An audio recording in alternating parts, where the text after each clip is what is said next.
অনাথ এতিমদের জন্য লেখাপড়ার ব্যবস্থা, ধর্মীয় শিক্ষা, মাদ্রাসা শিক্ষা, একটা সমৃদ্ধ লাইব্রেরি এবং ক্যাফেটেরিয়া, তারপরে একটা আইটি সেকশন, বাংলাদেশের ঐতিহাসিক মসজিদ পাগলা মসজিদ ইসলামিক কমপ্লেক্স পরিদর্শন করার সুযোগ লাভ করলাম।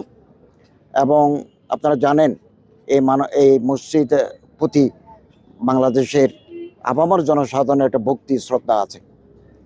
এই মসজিদকে কেন্দ্র করে ওয়াকফ প্রশাসনের আওতায় এবং কিশোরগঞ্জের জেলা প্রশাসক মহোদয়ের নেতৃত্বে এখানে একটা মাল্টিপারপাস কমপ্লেক্স হবে, 10 তলা বিশিষ্ট একটা ভবন হবে। এখানে বহুমুখী কাজ সম্পন্ন করা হবে। প্রথম, অনাথ এতিমদের জন্য লেখাপড়ার ব্যবস্থা, ধর্মীয় শিক্ষা, মাদ্রাসা শিক্ষা, একটা সমৃদ্ধ লাইব্রেরি এবং ক্যাফেটেরিয়া, তারপরে একটা আইটি সেকশন, এগুলো থাকবে।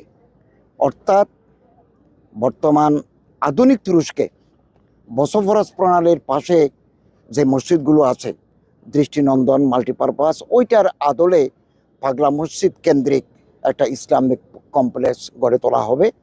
এর জন্য 50 থেকে 60 কোটি টাকা খরচ করার জন্য কমিটি তৈরি আছে এবং এই মুহূর্তে পাগলা মসজিদের অ্যাকাউন্টে 90,64,00,00,000 টাকা জমা আছে এবং 12 সদস্য বিশিষ্ট একটা কমিটি জেলা প্রশাসক মহোদয়ের নেতৃত্বে ওনারা কাজ করে যাচ্ছেন। অত্যন্ত স্বচ্ছতা, দক্ষতার সাথে এই কাজ তারা আঞ্জাম দিচ্ছেন। এবং আজকে আমরা এক্সিকিউটিভ বডির সাথে আলোচনা করেছি, যেহেতু এই 12 জন কর্মকর্তা সরকারি কর্মকর্তা, ওনাদের নিজস্ব জুরিসডিকশন আছে, নিজস্ব ওয়ার্কস আছে, ওনাদের আন্ডারে একটা সাব কমিটি গঠন করা হবে। আলেম ওলামা ইসলামিক ব্যক্তিত্বদের নিয়ে ওনারা দৈনন্দিন যে ছাগল, গরু, কোরআন শরীফ, বিভিন্ন খাদ্যদ্রব্য আসে, এগুলো বিকেলবেলা নিলাম হয়। এই নিলামে ওই সাব কমিটির লোকেরা থাকবেন, ওনারা মিটিং করে এগুলো সিদ্ধান্ত নেবেন এবং কোনো সিন্ডিকেট যাতে এই পবিত্র মসজিদের গরু ছাগল দান নিয়ে যেন সিনেমারি খেলতে না পারে, এই জন্য ওই সাব কমিটি ওনারা